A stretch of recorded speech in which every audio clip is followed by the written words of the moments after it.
আম্মা জানাতে আয়েশা সিদ্দিকা রাদিয়াল্লাহু তাআলা জিজ্ঞাসা করলেন, ইয়া রাসূলুল্লাহ, ইয়া হাবিবাল্লাহ, কিয়ামতের ময়দানে কোথায় গেলে আপনাকে পাবো?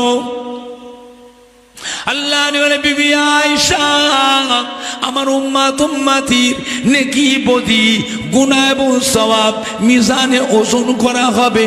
আমি নবী মিজানের এক কিনারায় গিয়ে দাঁড়িয়ে থাকবো, মিজানে ডালি পাল্লা দিয়ে চেয়ে থাকবো আমার উম্মতি গুনার পাল্লা ভারী হয় না নেকির পাল্লা ভারী হয়।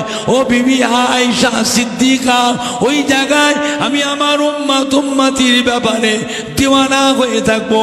আমার বিবি ছেলে মেয়ের কথা আমার মনে হবে না। আম্মা জান হযরতে আয়েশা সিদ্দিকা আবার জিজ্ঞেস করলে, হুজুর, মিজানের দাড়ি পাল্লাকে যদি আপনাকে না পায় আর কোথায় গেলে পাবো? আল্লাহ নবী বিবি আয়েশা সিদ্দিকা রাদিয়াল্লাহু তাআলা আনহা, আমার উম্মতিরা যখন পুলসিরাত পার হবে, এই পুলসিরাতের উপরে হলো আল্লাহর বেহেশত আর পুলসিরাতের নিচে হলো জাহান্নাম।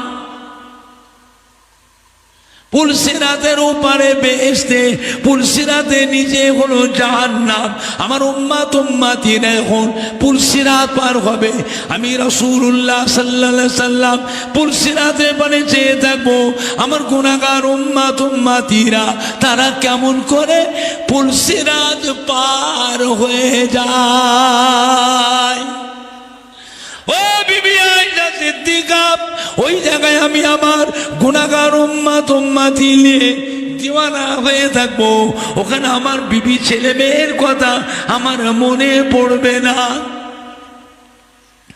আম্মা জানাতে আয়েশা সিদ্দিকা রাদিয়াল্লাহু তাআলা জিজ্ঞাসা করলেন, ইয়া রাসূলুল্লাহ, ইয়া হাবিবাল্লাহ, মিজানের দাড়ি পাল্লার কাছে পুলসিরাতের কাছে যদি আপনাকে না পায়, কিয়ামতের বিশাল ব্যাপার, আর কোথায় গেলে আপনাকে পাবো? আল্লাহ নবী বিবি আয়েশা সিদ্দিকা রাদিয়াল্লাহু তাআলা জাহান্নামের দরওয়াজার কাছে গিয়ে আমাকে ওখানে পাবে। আম্মা জান বলবো, আল্লাহর নবী গো, ও আল্লাহর রাসূল গো, জাহান্নামের দরওয়াজার কাছে কি করবেন আপনি? আল্লাহর পেয়ারা হাবিব। আল্লাহ নবী বলে, বিবি আয়েশা সিদ্দিকা, আল্লাহর আযাবের ফেরেশতারা, আল্লাহর আযাবের ফেরেশতারা আমার অনুপস্থিতিতে আমার ওখানে হাজির না থাকাতে,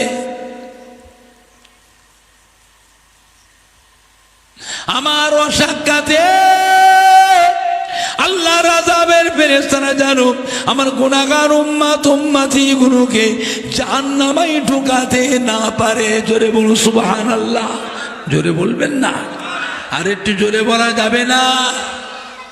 আম্মা জান আয়েশা সিদ্দিকা রাদিয়াল্লাহু তাআলা আল্লাহ নবীর বিবিদের ভিতরে অত্যন্ত আদরের স্ত্রী ছিলেন। আম্মা জান হযরতে আয়েশা সিদ্দিকা রাদিয়াল্লাহু তাআলা আল্লাহ নবীর বিবিদের ভিতরে অত্যন্ত আদরের স্ত্রী ছিলেন। আম্মা জান জিজ্ঞাসা করলেন, হুজুর, কিয়ামতের ময়দানে 1,24,000 মতান্তরে 2,24,000 নবী রসুল পয়গম্বর আলাইহিমুসসালামরা থাকবে, তাদের উম্মতও থাকবে। আপনার উম্মত কোনটা আপনি চিনবেন কি করে? আল্লাহ নবী কি বললেন? বিবি আয়েশা, ও বিবি আয়েশা সিদ্দিকা রাদিয়াল্লাহু তাআলা, 1000 ঘোড়ার ভিতরে আপনার একটা ঘোড়া যদি হারিয়ে যায়,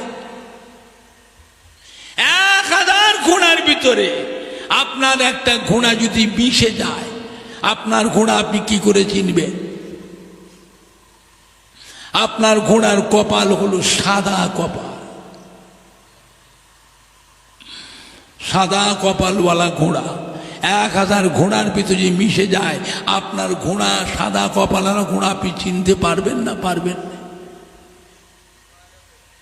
বিবি আয়েশা সিদ্দিকা রাদিয়াল্লাহু তাআলা আমার আল্লাহ রাব্বুল আলামিন আমাকে এত ভালোবাসে, এত মোহাব্বত করেন, কিয়ামতের কঠিন হাসরের দিনে আমার উম্মতি যারা হবে তাদের কপাল থেকে পেশানি থেকে আল্লাহ পাক দয়াময় দয়া করে নূরের ঝলক মারবে। জোরে বলুন সুবহানাল্লাহ। জোরে হয় না? নারাই দেখবে, নারাই দেখবে। আমার উম্মতিরা নামাজ পড়েছিলেন, ফরজ নামাজ পড়েছেন, সুন্নত নামাজ পড়েছেন, নফল নামাজ পড়েছেন, জুম্মার নামাজ পড়েছেন, ঈদ আইনের নামাজ পড়েছেন, ঈদুল ফিতর, ঈদুল আজহার নামাজ, দখলুল মসজিদে নামাজ, তাহিয়াতুল উযু নামাজ পড়েছেন, তারাবির নামাজ পড়েছেন, তাহাজ্জুদের নামাজ পড়েছেন, ইশরাকের নামাজ পড়েছেন, চাস্তের নামাজ পড়েছেন, সালাতুত তাসবিহ নামাজ পড়েছেন, সালাতুল আওয়াবিনের নামাজ পড়েছেন, কোরআন পাক তিলাওয়াত করেছেন, জিকির আজকার করেছেন, তাসবিহ তিলাওয়াত করেছেন, দরুদ শরীফ পড়েছেন। তারা যে উযু করেছেন, তারা যে উযু করেছেন, উযুর প্রত্যেকটা অঙ্গ প্রত্যঙ্গ থেকে কিয়ামতের ময়দানে আল্লাহ পাক নূরের ঝলক মারবে। জোরে বলুন ও বিবি আয়েশা সিদ্দিকা, কোটি কোটি কোটি কোটি উম্মতের ভিতরে আমি রাসূলুল্লাহ সাল্লাল্লাহু আলাইহি সাল্লাম নূরের ঝলক দেখে, নূরের চমক দেখে আমি আমার উম্মতিগুলোকে বেছে বেছে আলাদা করে লব। জোরে বলুন, জোরে বলেন না। এমন একটা নবীর উম্মত আল্লাহ আমাদের করেছে যে নবীর উম্মতের আশা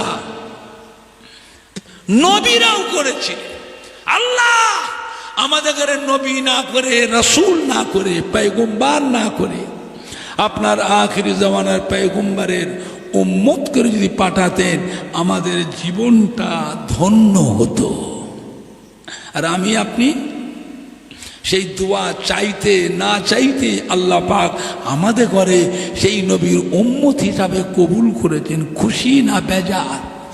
খুশি না বেজার? অল্প না বেশি? কিরকম বেশি? হাত তোলেন তো দেখি, হাত তোলেন তো দেখি। জোরে তাকবীর দেন তো, নারায়ে তাকবীর। আর একটু জোরে দেন না, নারায়ে তাকবীর। নারায়ে দেখবে হিজবুল্লাহ, হিজবুল্লাহ, আহলে সুন্নাতুল জামাত, আহলে সুন্নাতুল জামাত, পুরপুরা শরীফে দাদা পীর কিবলার হক সিলসিলা। সম্মানীয় শ্রোতা বৃন্দু, সম্মানীয় যুবক বৃন্দু, সম্মানীয় ওলামায়ে কেরামগণ, ধীতপুর গ্রামবাসীগণ, নারায়ে দেখবে একবার দরুদ শরীফ আল্লাহুম্মা সাল্লি আলা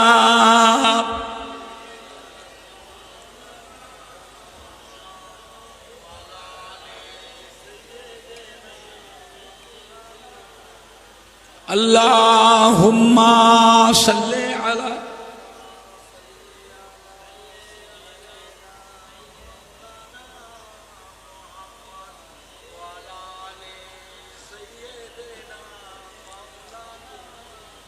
কালমা লা ইলাহা ইল্লাল্লাহ।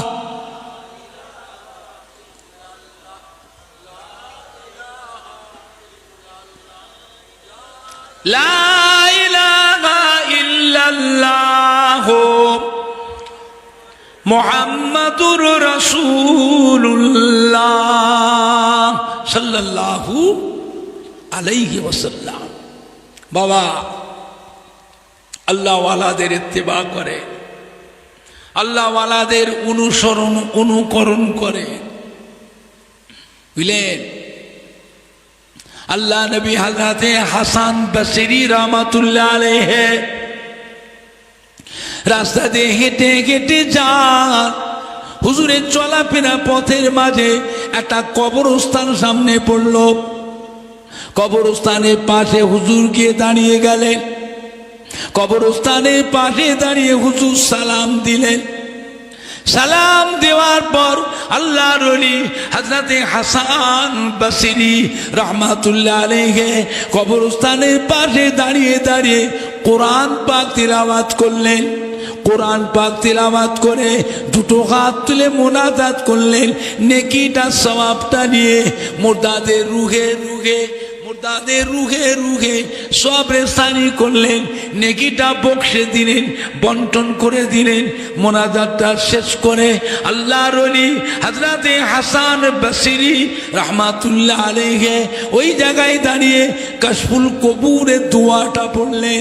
কাশফুল কবুর বলে একটি দোয়া আছে ইলমে তাসাউফের ভিতরে, ইলমে মারিফাতের কিতাবের ভিতরে কাশফুল কবুর বলে একটি দোয়া আছে। ওই দোয়াটা হুজুর তেলাওয়াত করলেন। তেলাওয়াত করার সাথে সাথে সমস্ত কবরবাসীদের সাথে হুজুরের সঙ্গে সাক্ষাৎ নসিব হয়ে যায়। সমস্ত কবরবাসীরা কবর থেকে রুহানি হালতে উঠে দাঁড়িয়ে আল্লাহর ওলি হযরতে হাসান বসরি রাহমাতুল্লাহ আলাইহি সালাম দিলেন। আল্লাহর ওলি হযরতে হাসান বসরি রাহমাতুল্লাহ আলাইহি সালামের উত্তর দিয়ে জিজ্ঞাসা করেছিলেন, ও কবরবাসী ভাইয়েরা, ও কবরবাসী বাবাজিরা, ও কবরবাসী মা বোনেরা, ও কবরবাসী মহিলারা, কেমন আছেন বাবা? কবরে কি হালতে আছেন, কি অবস্থায় আছে বাবা? আমাকে একটু শোনাও বাবা, আমাকে একটু বলো বাবা। আমি আমার কবরের চিন্তায় বড় চিন্তিত হয়ে আছি, আমাকে একটু শোনাও বাবা। সমস্ত কবরবাসীরা হুজুরকে জবাব দিয়েছিলেন, ও আল্লাহর ওলি, ও হযরতে হাসান বসরি রাহমাতুল্লাহ আলাইহি, হুজুর আপনি দোয়া করেছেন, আল্লাহ পাক আপনার দোয়াকে কবুল করে নিয়ে এই কবরস্থানে 70,000 মুর্দার কবর আছে। 70,000 মুর্দার জীবনের গুনাহ আল্লাহ মাফ করে দিয়ে, কবরের আযাবকে আল্লাহ মাফ করে দিয়ে, আমাদের কবর গুনাহ আল্লাহ পাক দয়াময় দয়া করে নূরুন আলা নূর করে দিয়েছে। মরে গেছে, ফুরিয়ে গেছে, রুহুটা জিন্দা না মুর্দা? কথা বলে না, রুহ জিন্দা না মুর্দা? ফুরফুরা শরীফের মেজলা হুজুর পীর কেবলা রহমতুল্লাহ ডানকুনি মাঠে জালসা করে মা পেলে গিয়েছে, মাইক অপারেটর এই বেচারা এসে হুজুর কেবলার কাছে কাঁদছে। কি হয়েছে বাবা? বলে হুজুর, দুটো জেনারেটর কিনেছি আমি ধার দেনা করে, গরিব মানুষ, দুটো জেনারেটর নতুন, আপনার মাহফিলে প্রথম নিয়ে এসেছি, আর কোথাও নিয়ে যাইনি আগে।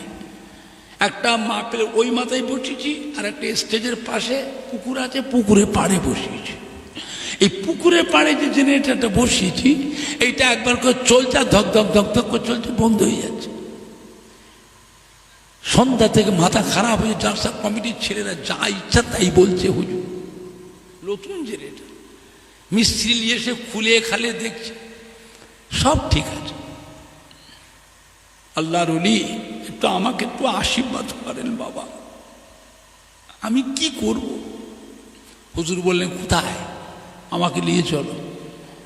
জালসার লোকদের সাথে করে নিয়ে একেবারে জেনারেটরের কাছে যেত। ও দেখো তো বাবু, দেখো তো বাবু, জেনারেটরটাকে সরিয়ে বসা না, জেনারেটরটাকে একটু সরিয়ে বসা না। কমিটির ছিলেন 10-12 জন মিলে ঠেলে ঠেলে ঠেলে ঠেলে 10-12 হাত দূরে যে বসিয়েছে, চালা স্টার্ট করো। যে স্টার্ট করেছে এক চান্সে স্টার্ট হয়ে গেছে, আর বন্ধ হয় না। হুজুর আস্তে আস্তে এসে বইটুখানে এসে বসলেন, মেজ হুজুর বসলেন। লোকজন সব ঘিরে ধরেছে, হুজুর ব্যাপারটা কি হুজুর? আমরা তো সন্ধ্যে থেকে মাথা খারাপ হয়ে যাচ্ছে। মিস্ত্রি পরে মিস্ত্রি এসে খুলছি, পাল্টাচ্ছি, দেখছি। কি করলেন হুজুর? দেখো তো বাবু, ওই জায়গাটা একটা আল্লাহওয়ালা নামাজি মুসল্লি বান্দার কবর আছে রে। রুহুটা জিন্দা না মুর্দা? ওর কবরের বুকে বসিয়েছে ছেলেটা, ধক ধক ধক ধক ধক ধক ধক ধক করে চলছে। ওই কবরবাসীটার মুমিন মুসলমান ইমানদার নামাজি মুসল্লি বান্দার কষ্ট হচ্ছে না? হচ্ছে না? কথা বলে না, হচ্ছে না? হচ্ছে না? এই জন্য বাবা আমি একটু সরিয়ে বসালাম, এবার চলছে তো। কি চোখ আল্লাহ দিয়েছিলেন। মেজলা হুজুর পীর কেবলা রহমাতুল্লাহ বলতেন, বাবা আমার এই হুজরা শরীফে বসে আল্লাহ রব্বুল আলামিন আমাকে 7 তবক আসমান 7 তবক জমিন আল্লাহ, আমি আবু জাফরকে আল্লাহ পাক দেখায়। বুঝতে পেরেছে? দাদা পীরের কলিজার টুকরা, ফানাপিল্লা ফানাপের রসুল, মাদারজাত আল্লাহর ওলি গৌসুল ওয়াক হযরত নোয়া হুজুর পীর কেবলা রহমাতুল্লাহ আলাইহি রাত্রিরে খাওয়া দাওয়া করে ঈশান নামাজ পড়তেন। ঈশান নামাজ পড়ে হুজুর তসবিহ নিয়ে বসতেন। একটা মোটা বালিশ ছিল, বালিশে ঠেক দিয়ে দাদা হুজুর কেবলা একটা তসবিহ ছিল 1000 দানা। কত দানা? 1000 দানা তসবিহ ছিল। নোয়া হুজুর পীর কেবলা রহমাতুল্লাহ আলাইহি ওই 1000 দানার তসবিহটা নিয়ে বালিশে তাহাজ্জুদের ওয়াক্ত হয়ে যেত। তাহাজ্জুদের নামাজ পড়ে হুজুর দুটো হাত তুলে মোনাজাত করতেন। মোনাজাত করতে করতে ফজরের আজান হয়ে যেত। চাচি আম্মা ডেকে বলছেন, আপনি কি করছেন? আপনার বয়স হয়েছে, শরীর অসুস্থ, ডাক্তাররা আপনাকে মানা করছে রাত জাগতে, আর আপনি এইরকম করে শরীরটাকে আরো খারাপ করবেন। হুজুররা বলছে, ও বাকি বিল্লার মা শোনো, সবাই ঘুমিয়ে আরাম পায়, আমি নাজমুস সাদাত বাবাজি রহমতুল্লাহ আলাইহির তসবিহটা নিয়ে আল্লাহর তসবিহ পড়ে আমার জানটা একটু আরাম হয়।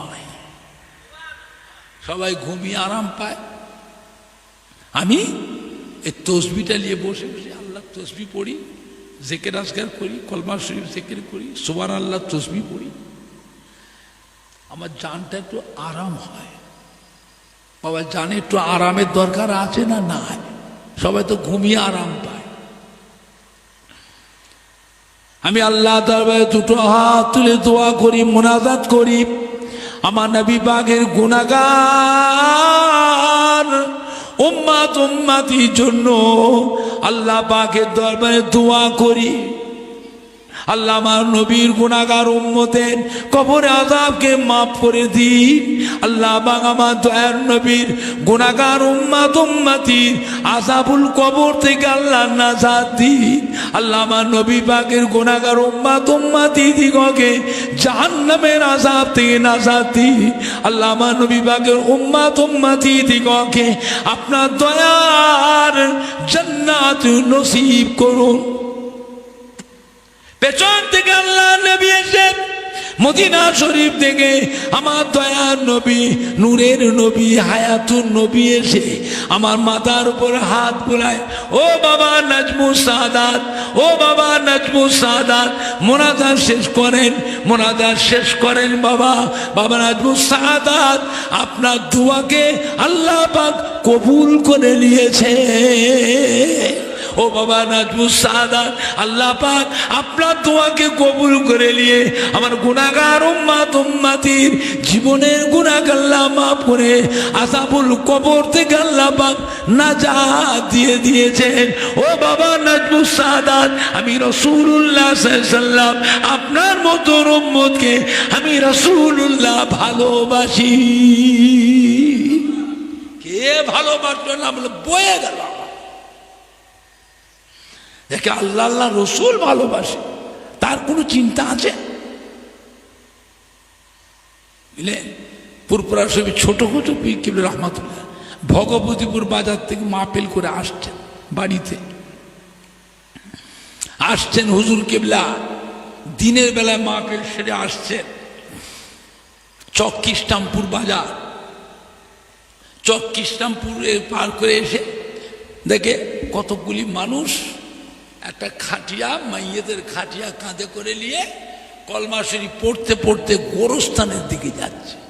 গোরস্থানের দিকে হুজুর কিবলা গাড়ি করে আস্তে আস্তে রাস্তায় হরেন দিয়ে সাইড করে পার করে চলে এলেন। বেশ কিছুটা রাস্তা যাওয়ার পর দাঁড়িয়ে ড্রাইভার গাড়ি থামান তো, গাড়িটা থামান। গাড়িটা থামিয়েছে, গাড়িটা ঘোরাও, ওই লাশটা দেখে একটু খাটিয়া ওইখানটা নিয়ে চল। গাড়িটা ঘুরিয়ে ড্রাইভার সাহেব ওইখানে দাঁড়াও, দরজা খুলে হুজুর করে নেমে পড়লে। ড্রাইভারকে বলবো আমার গাড়িটা একটু আগিয়ে নিয়ে রাখো, একটু আগিয়ে নিয়ে রাখো। হুজুর কেবলা নবী ডাকলেন, হ্যাঁ বাবা জানাজার নামাজ হয়ে গেছে? না হুজুর। কোথায় নিয়ে যাচ্ছ? আমরা তো গোরস্থানে নিয়ে যে জানাজা পড়ি, ওখানে জানাজার জায়গা ঠিক করা আছে। ও জানাজার নামাজ হয়ে গেছে? বলে না হুজুর জানাজা হয়নি। মাইয়েতের ওলি কি আছে? ওনার ছেলে আছে, ডাকো ডাকো। বাবা তোমার কে? বলে আমার আম্মা যান। হুকুম দাও। জামাই হুকুম দাও তো আমি জানাজার নামাজটা আমি ইমামতি করব। তো ছোট হুজুর কিবলা জানাজার নামাজ পড়াবে, মানুষ খুশি না বেজা? কথা বলেন না।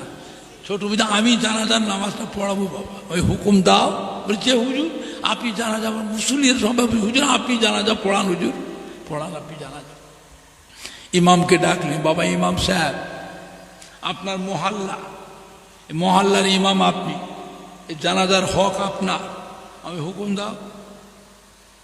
আপনি হুকুম দেন যে হুজুর আপনি জানাজা পড়ান। ছোট হুজুর পীর রহমাতুল্লাহ জানাজার নামাজ পড়ালেন। জানাজার নামাজ সালাম পেরে পরে হুজুর কিবলা মোনাজাত করলেন। মোনাজাতটা শেষ করে আস্তে আস্তে ডাকলেন, ড্রাইভার সাহেব গাড়ি নিয়ে এসো। বাবা গাড়িটা নিয়ে এসো। মুসল্লিরা সব ধরেছে, হুজুর কি ব্যাপার হুজুর? আপনি তো একটু আগে এখান থেকে পার করে চলে গেলেন, এই লাশের পাশ দিয়ে গাড়ি নিয়ে চলে গেলেন, কি হলো হুজুর? আবার ফিরে আসলেন। বাবা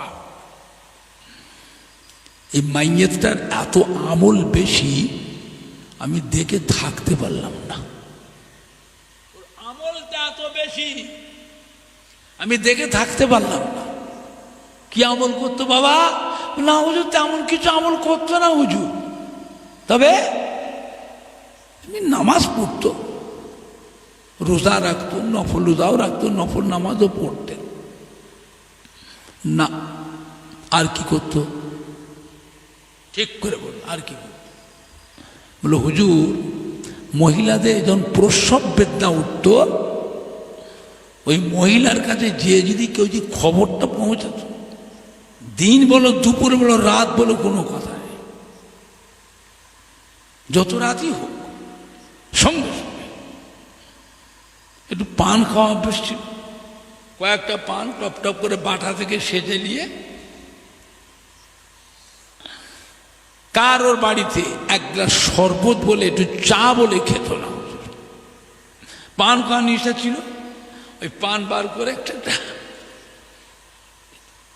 বাবা এই কাজটাতে, এই আমলটাতে আল্লাহ এত খুশি হয়েছে, ওর নামায় আমাল আল্লাহ পাক নেকিতে আল্লাহ পরিপূর্ণ করে দিয়েছে। সুবহানাল্লাহ জোরে হবে না?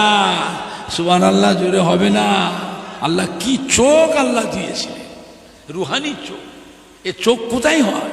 আল্লাহর ওলিয়ে কামেল হাক্কানি পীরে কামেলদের দরবারে উঠা বসা করলে, এলমে তাসাউফের সবক মস্ক করলে, বাবা তাহাজ্জুদের নামাজ, ইশরাকের নামাজ, চাস্তের নামাজ, সালাতুত তসবির নামাজ, সালাতুল আওয়াবিনের নামাজ, তাহিয়াতুল উজুর নামাজ, দখলুল মসজিদের নামাজ, বুঝলেন? এইসব নফল আমলে আল্লাহ পাক আল্লাহর ওলিদের দরবারে উঠা বসা করে এই রুহানি চোখ, কলবের চোখ, অন্তরের চোখ আল্লাহ খুলে দেয়। জোরে বলবেন না? তাই মেজো হুজুরকে বলেছে, বাবা আমার হুজরায় ফুরফুরা শরীফের হুজরায় বসে আল্লাহ পাক আমি জাফরকে, আবু জাফরকে 7 তবক জমিন 7 তবক আসমান আল্লাহ পাক আমি আবু জাফরকে আল্লাহ পাক দেখায়। জোরে বলুন না? জোরে বলেন না? বুঝতে পেরেছেন আমার ভাইজানরা, বাপজানেরা? আল্লাহর ওলি আউলিয়া কিরামদের মুরিদদের ছেলে নাতি পোতারা সম্মান রাখেন, সম্মান রাখেন। কে কি বলল না বলল, কোথাকারকে দুটো আমরা ভাতে দে, তাদের কথা শুনে ইমান নষ্ট করবেন না। কথা ঠিক বলছি না ভুল বলছি কথাটা? কে মানে না মানে আমি বুঝি না, আমি মানি, আমি মানি। শক্ত হন, কঠোর হন। এটা আখিরি জামানা। যে এখন বলছে শবে বরাতের সময় তাবারক করে, মুহররম মাসে তাবারক করে খিচুড়ি করে খাওয়া হারাম, হালুয়া রুটি করে খাওয়া হচ্ছে হারাম। জোরে বলুন নাউযুবিল্লাহ মিন যালিক। ফতোয়া দেয়। আবার দেখি ওদের দলের ছেলে ছোকরাগুলো আহলে সুন্নাত ওয়াল জামাতের যুবকদের সঙ্গে ভাব ভালোবাসা করে আবার দেখি লুকিয়ে লুকিয়ে খাচ্ছে। খাচ্ছে গো, আর তোরা খাচ্ছিস কেন? এই তোদের দলের আলেম মনে ইমাম মুফতিরা হারাম বলেছে আর তোরা খাচ্ছিস? তো চুপ মার তো দেখি, বলুক কি যাক, এখন দুটো খেতে দে তো। আবার দিকে বসে বসে খায়। কথা বুঝতে পারছে? এটা আখিরি জামানা। তো দুনিয়া এখন শুরুতে না শেষের দিকে? কথা বলে না, ভালোর দিকে না খারাপের দিকে? এরপরে একটু ভালো হবে না আরো খারাপ হবে? বুঝতে পেরেছে আমার ভাইজানরা, বাপজানেরা, যুবকেরা? আখিরি জামানা এটা। আল্লাহ আমাদের সকলকে হেফাজত করুন, ইমান ইসলামের কায়েম রাখুন, ইমান ইসলামের আল্লাহ মরণ নসিব করুন। আল্লাহ আমাদেরকে খাতেমা বিল খায়ের নসিব করুন। আল্লাহ আমাদেরকে আখিরাতে নাজাত দেন। জোরে বলুন আল্লাহুম্মা আমিন। জোরে বলেন না আল্লাহুম্মা আমিন। কিয়ামতের ময়দানে এক ব্যক্তির গুনাহ এবং সওয়াব ওজন করা হবে মিজানে, দাঁড়িপাল্লায় দেখতে পাওয়া যাবে গুনার পাল্লা ভারী, নেকির পাল্লা হালকা। একটা নেকি কম পড়ে যাবে, আর একটা নেকি থাকলে ওই বান্দাটা বেহেশতে চলে যাবে। আল্লাহ ফেরেশতাদের ডেকে, হোক যাও ফেরেশতা এই বান্দাটাকে নিয়ে জাহান্নামায় ফেলে দাও।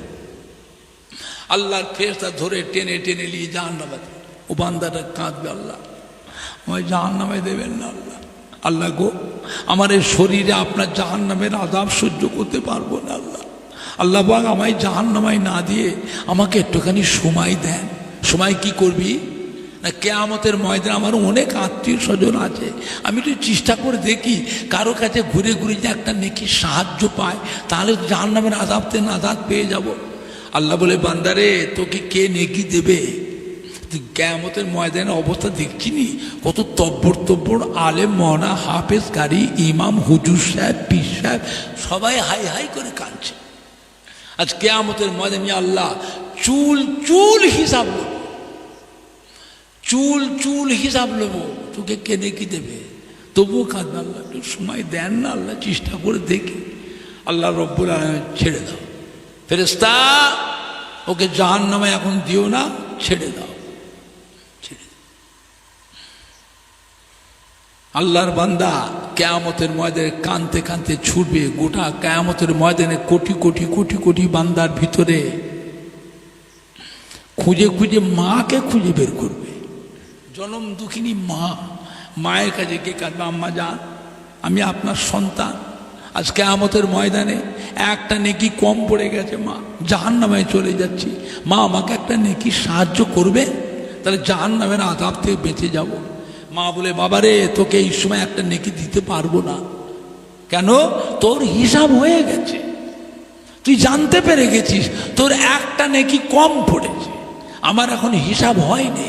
আমি মিজানে দাঁড়িপাল্লার কাছে লাইনে কাতারে দাঁড়িয়ে আছি, আমার নেকি বেশি আছে না কম আছে কিছু জানতে পারছি না, এই সময় তোকে একটা নেকি আমি দিতে পারবো না, তুই অন্য জায়গায় যা। বাপের গায়ে যায় বাপও ফিরিয়ে দেবে, ভাইয়ের গায়ে যায় ভাইও ফিরিয়ে দেবে, ছেলে মেয়ে গায়ে ছেলে মেয়ে ফিরিয়ে দেবে, বিবির গায়ে যায় বিবিও ফিরিয়ে দেবে, আত্মীয় স্বজন বন্ধু জানা পরিচিত সবাই দাঁড়ে দাঁড়ে দাঁড়ে দাঁড়ে ঘুরবে, কেউ আর একটা নেকি দিল না, কেউ দেবে না, সবাই ফিরিয়ে দেবে।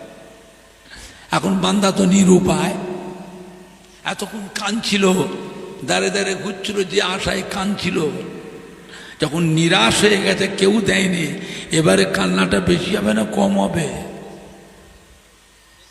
এতক্ষণ কাঁদছিল কারো না কারো কাছে পাবো, যখন কেউ দিল না, নিরাশ, কাঁদতে কাঁদতে অজর জার হয়ে কেঁদে কেঁদে ফিরে আসছে মিজানে দাঁড়িপাল্লায় গিয়ে, গুনার আমল নামাটা দিয়ে জাহান্নামায় চলে যাব, আর বাঁচা গেল না। ওই বান্দা যে ফিরে আসছে হাসরবাসীর মধ্যে আল্লাহ পাকের একটা বান্দা ওর কান্নাটা দেখে একটু দয়া এসে যাবে। জোরে বল সুবহানাল্লাহ। এই থামো, কি হয়েছে? অনেকক্ষণ থেকে দেখছি গোটা কিয়ামতের ময়দানে দাঁড় বিদার হয়ে তুমি কেঁদে কেঁদে দাঁড় বিদার ঘুরছো, তোমার বিপদটা কি হয়েছে? ও মনে করো আমার হয়তো কেউ জানা পরিচিত হবে, মোহব্বতের হবে। ভাই আমার একটা নেকি কম পড়ে গেছে, জাহান্নামে চলে যাচ্ছিলাম, আল্লাহ পাক আমাকে একটু কান্নাকাটি করে সময় চেয়েছেন, একটু সময় আল্লাহ দিয়েছিলেন। সেই সময়টা গোটা কিয়ামতের ময়দান ঘুরে ঘুরে ঘুরে ঘুরে সময়টা শেষ করে ফেলেছি, কেউ একটা নেকি দিল না, তাই কাঁদছি, বাঁচা গেল না, জাহান্নামে যেতে। থামো, তোর কটা নেকি কম পড়েছে? বলে একটা।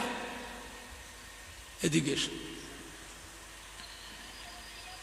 এদিকে এসো, একটা নেকি কম পড়েছে। ও চিন্তা করছে আল্লাহ ওকে তো দাঁড় করালাম, ও তো অত নেকি আছে, একটা কম পড়ে জাহান্নামে চলে যাচ্ছে, তাহলে আল্লাহ পাকের বিচারটা কেমন হচ্ছে? সূক্ষ্ম বিচার হচ্ছে আল্লাহ পাকের বিচার, এখন সূক্ষ্ম বিচার হচ্ছে। এই সূক্ষ্ম বিচারের সময় আমার তো সবই গুনাহ, সারা জীবনের মধ্যে মাত্র 3টে না 4টে নেকি জমা হয়েছে, ওর অত নেকি আছে, একটা কম পড়ে জাহান্নামে যায়, আমার তাহলে কি হবে? আমি তো জাহান্নামে যাবই, আমি তো নাজাত পাবো না, আমার 4টে নেকি কাজেও লাগবে না, আমি তো জাহান্নামে যাবই। ও অত কাঁদতেছে, এই 4টে নেকি থেকে যদি একটা নেকি ওকে দিয়ে দিই, ও যদি নাজাত পায়, ওর কান্নাটা যে বন্ধ হয়, ও যদি বেহেশতে যায় তো যাক, আমি তো যেতে পারবো না, তবু তো ওই বান্দা আমার একটা নেকি পেয়ে যে বেহেশতে যেতে পারে, তবু বেহেশতের ভিতরে গিয়ে আমার কথাটা তোর মনে পড়বে না? পড়বে না? এই না মনে করেন ও 4টে নেকি থেকে একটা নেকি ওকে দিয়ে দেবে, ওই একটা নেকি পেয়ে খুশিতে ছুটে ছুটে ছুটে ছুটে গিয়ে মিজানে দাঁড়ি পাল্লায় নেকির পাল্লার উপরে ওই একটা নেকি রেখে দেবে, রাখার সাথে সাথে নেকির পাল্লা ভারী হয়ে যাবে, গুনার পাল্লা হালকা হয়ে যাবে। জোরে বল সুবহানাল্লাহ। আল্লাহ পাক জিজ্ঞাসা করবে, ও আমার ফেরেশতারা, কি ব্যাপার? আমার এই গুনাহগার বান্দাটা একটু আগে দেখলাম গুনার পাল্লা ভারী, এখন দেখছি নেকির পাল্লা ভারী হলো কি করে? গুনার পাল্লা হালকা হয়ে গেল কি করে? একটু আগে দেখলাম গুনার পাল্লা ভারী, নেকির পাল্লা হালকা, আবার এখন দেখছি নেকি পাল্লা ভারী, গুনার পাল্লা হালকা হলো কি করে? হ্যাঁ বাবা, কি করে নেকি পাল্লা ভারী হয়েছে সেটা আল্লাহ পাক দেখেছেন না দেখেন না? একটু হানা কথা বলে। ফেরেশতাদের আল্লাহ জেরা করবে, কোটি কোটি ফেরেশতাকে আল্লাহ জেরা করবেন, কি ব্যাপার? ফেরেশতা আল্লাহ পাক আমরা তো জানি না, আপনার এই গুনাহগার বান্দাটা কিয়ামতের ময়দানে কেঁদে কেঁদে কেঁদে কেঁদে কোথা থেকে একটা নেকি নিয়ে এসেছে, তাই নাকি? ওই নেকিটা নিয়ে এসে নেকির পাল্লা দিয়েছে, তাই নেকির পাল্লা ভারী হয়েছে, গুনার পাল্লা হালকা হয়েছে। ওকে ধরে লিয়াই, এই তোকে কে নেকি দিল? আচ্ছা ওকে কে নেকি দিয়েছে আল্লাহ সেটা দেখেছে না দেখেনি? ওকে যে নেকিটা দিয়েছে যে বান্দাটা, ওই বান্দাটাকে আল্লাহ দেখেছে না দেখেনি? ওকেও জেরা করবে, কোথা নেকি পেলি? মানে আল্লাহ পাক মায়ের কাছে গেলাম মা ফিরিয়ে দিল, বাপের কাছে গেলাম বাপও ফিরিয়ে দিল, ভাইয়ের কাছে গেলাম ভাইও ফিরিয়ে দিল, ছেলে মেয়ের কাছে ছেলে মেয়ে ফিরিয়ে দিল, বিবির কাছে গেলাম বিবিও ফিরিয়ে দিল, আত্মীয় স্বজন জানা পরিচয় বন্ধু বান্ধবী সবাই দাঁড়িয়ে দাঁড়িয়ে বললাম, কেউ আর একটা নেকি দিল না। আপনার বান্দার ভিতরে একটা বান্দা আমার কান্না দেখে তার জানে একটু দয়া এসে গেল, সে তার নেকি থেকে একটা নেকি দিয়েছে। কে সেটা? তোকে যে নেকিটা দিয়েছিল কে? চিনিনি, অচিনা। ও ও বলছে অচিনা, আমি চিনি না। আচ্ছা ওর অচিনা হোক, আল্লাহ পাক তাকে চেনে না চেনে নে? আল্লাহ ফেরেশতা তুমি যাও, একে যে নেকি দিয়েছে ওই বান্দাটাকে ধরে নিয়ে এসো। যাও, কোটি কোটি কোটি কোটি বান্দা, আল্লাহর অসংখ্য কোটি কোটি ফেরেশতা তন্ন তন্ন করে খুঁজে যে নেকি দিয়েছিল তাকে ধরে আসামি হিসাবে আল্লাহর দরবারে হাজির করা হবে। আল্লাহ পাক জিজ্ঞাসা করবে, তুমি আমার এই বান্দাটাকে একটা নেকি দিয়েছিলে? ও কাঁদবে, ও কাঁদবে। ওকে একটা নেকি দিয়েছ, ও কাঁদবে। আল্লাহ গো, ওর কান্নাটা দেখে কেন যেন আমার জানে একটু মায়া এসে গেল। আমি ওকে জিজ্ঞাসা করলাম, ও আমায় শোনালো আমার একটা নেকি কম পড়েছে, আর একটা নেকি থাকলে বেহেশতে চলে যেতাম। আমি তখন চিন্তিত হয়ে পড়লাম, আল্লাহ গো, ওর অত নেকি আছে, একটা নেকি কম পড়ে যদি জাহান্নামায় চলে যায়, আমার তো সবই গুনাহ, গুনার গুনাহ, গুনার গুনাহ, গুনাতে হাবুডুবু খেচ্ছি। সারা জীবনের মধ্যে মাত্র 4টে নেকি জমা হয়েছে। চিন্তা করলাম, আল্লাহ পাক আপনার যে বিচারটা কোনো হচ্ছে, খুব সূক্ষ্ম বিচার হচ্ছে, এই সূক্ষ্ম বিচারের সময় 4টে নেকি নিয়ে আমি তো বেহেশতে যেতে পারবো না, আমি তো জাহান্নামায় যাবই। আমার 4টে নেকি তো কাজে লাগবে না। ও যে অত কাঁদছে, এই 4টে নেকি থেকে একটা নেকি যদি ওকে দিয়ে দিই, ও যদি নাজাত পায় তো পাক, তবুও তো বান্দা বেহেশতের ভিতরে গিয়ে আমার কথাটাও তো ওর মনে পড়বে। এই না মনে করে একটা নেকি ওকে দিয়ে দিয়েছিলাম। আল্লাহ রব্বুল বলে, বান্দারে তুই আমার গুনাহগার বান্দা হয়ে, সে আমার গুনাহগার বান্দা, তার উপরে যদি আজকে কিয়ামতের ময়দানে এত দয়া হয়, এত মায়া হয়, আমি আল্লাহ আসমান জমিনের মালিক, দিন ও দুনিয়ার মালিক, দিন ও দুনিয়ার মালিক, আমার নাম রহমান, আমার নাম রহিম, আমার নাম গফফার, আমার নাম গফুর। ও আমার ফেরেশতারা আমার রহমতের দরিয়ায় জোশ মেরে দিয়েছে। যাও যাও ফেরেশতা, আমার এই দুটো বান্দাকে একসাথে নিয়ে আমার রহমতের বেহেশতে পৌঁছে দাও। জোরে বলেন না সুবহান।